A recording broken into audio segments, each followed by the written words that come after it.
Olá, boa tarde. Você acompanha agora notícias do Brasil e do mundo desta segunda-feira. E eu começo essa edição com as manchetes dos sites dos principais jornais do país. Folha de São Paulo: Rússia retoma ataques contra sistema energético da Ucrânia. Moscou prossegue campanha para degradar infraestrutura do vizinho antes do inverno. E agora o Estadão: caminhoneiros pró-Bolsonaro fazem bloqueios na Via Dutra e na Rio Santos e afetam acesso a São Paulo. O movimento começou na madrugada desta segunda-feira, dia 31. Manifestantes promovem 3 bloqueios totais e parciais na Via Dutra e na BR-101. Valor econômico: Ibovespa muda de rumo e sobe mais de 1%. Petrobras e Banco do Brasil seguem em baixa. Investidores avaliam o resultado das eleições presidenciais e esperam sinalizações do presidente eleito.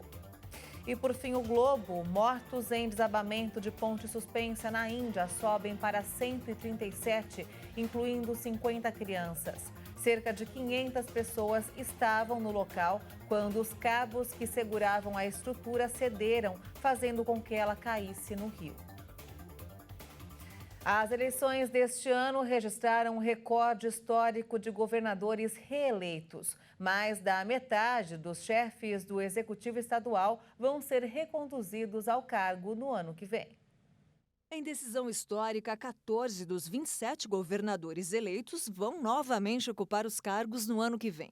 Desde 1990, o maior número alcançado foi de 12 reeleitos, em 1998 e 2006. Nas eleições deste ano, 10 dos 14 já venceram no primeiro turno. E neste 30 de outubro, renovaram o mandato em seus estados os governadores do Amazonas, Wilson Lima, do Espírito Santo, Renato Casagrande, da Paraíba, João Azevedo, do Rio Grande do Sul, Eduardo Leite, e de Roraima, Marcos Rocha. Ainda entre os reeleitos estão governadores que, em 2018, estrearam em cargos públicos, como o atual chefe do Executivo do Distrito Federal, Ibanez Rocha, e Romeu Zema, em Minas Gerais.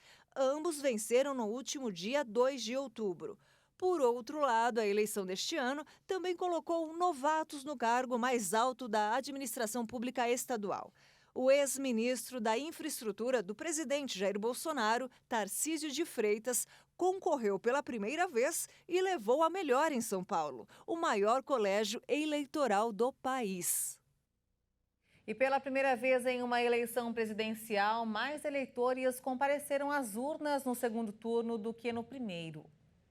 No total de 156.454.000 eleitores aptos a votar, pouco mais de 124.252.000 compareceram às urnas.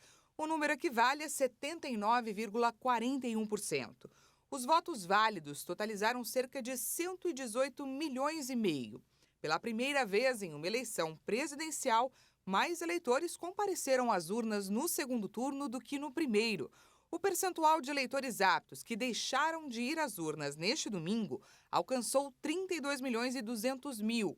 O menor registrado em um segundo turno desde 2006. Para se ter uma ideia, a maior abstenção em segundo turno havia sido registrada em 2010. Os votos nulos foram cerca de 3.930.000 do total. Já os votos em branco somaram 1.769.000.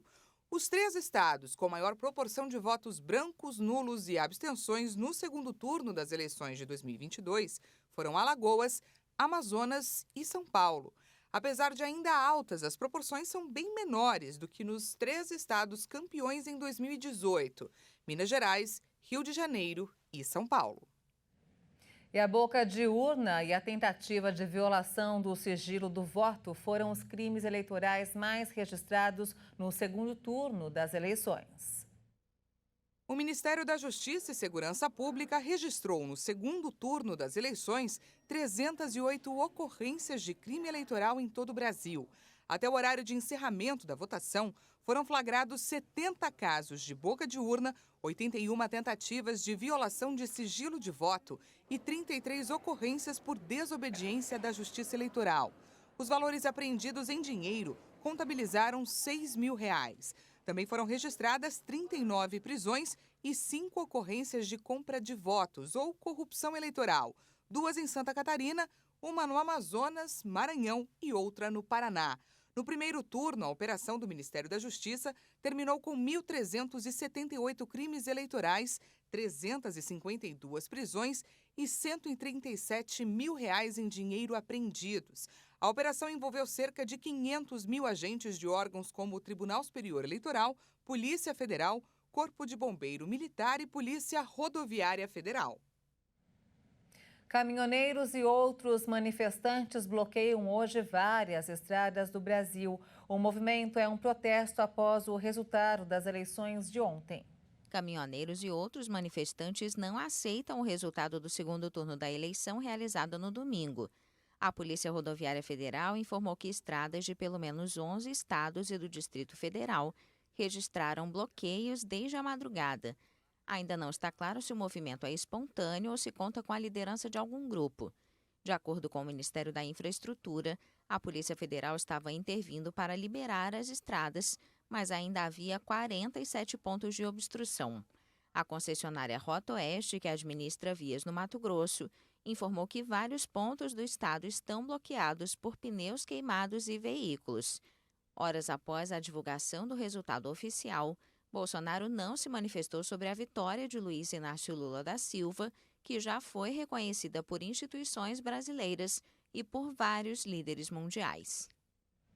O ataque com drones contra navios russos teve impacto no acordo assinado entre Moscou e Kiev em julho sobre as exportações de grãos.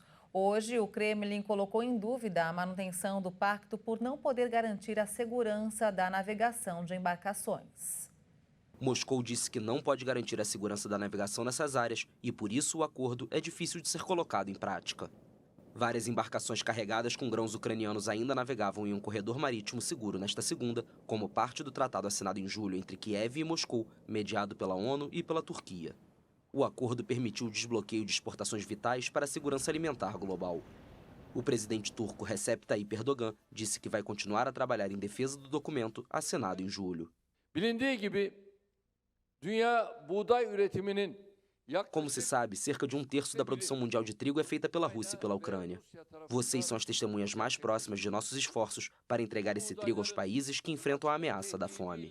Karşı karşıya olan ülkelere ulaştırılması konusunda gösterdiğimiz gayretin en yakın şahidi sizlersiniz. A retirada de Moscou do pacto gera incertezas sobre seu futuro e aumenta temores de escassez, especialmente nos países mais pobres. A China lançou hoje com sucesso o último módulo que irá compor a sua estação espacial, que está em construção. A estrutura deve ficar totalmente operacional e terá uma vida útil de pelo menos 10 anos. A China deu mais um passo em seu ambicioso programa espacial. O país lançou nesta segunda-feira o último módulo de sua estação espacial em construção, Tiangong, que deve permitir que a estrutura esteja totalmente operacional. O desejo da China de construir sua própria estação espacial foi alimentado em parte pela recusa dos Estados Unidos em aceitar os chineses no programa da Estação Espacial Internacional, uma iniciativa conjunta entre os Estados Unidos, Rússia, Canadá, Europa e Japão. O módulo chamado Mengtian, que significa Sonho dos Céus, foi lançado por um foguete LM-5B da ilha tropical de Hainan. Um oficial da missão afirmou que o lançamento foi um sucesso absoluto. Mengtian é o terceiro e último elemento principal da estação espacial Tiangong, semelhante em tamanho à antiga estação russo-soviética Mir, que deve ter uma vida útil de pelo menos 10 anos. Ele deve permitir que a China mantenha uma presença humana de longo prazo no espaço. A montagem exigiu um total de 11 missões. E essa edição fica por aqui. Eu volto logo mais no Jornal das 18h30, ao lado de Juliana Dariva, com outras informações. Obrigada pela sua companhia e até lá.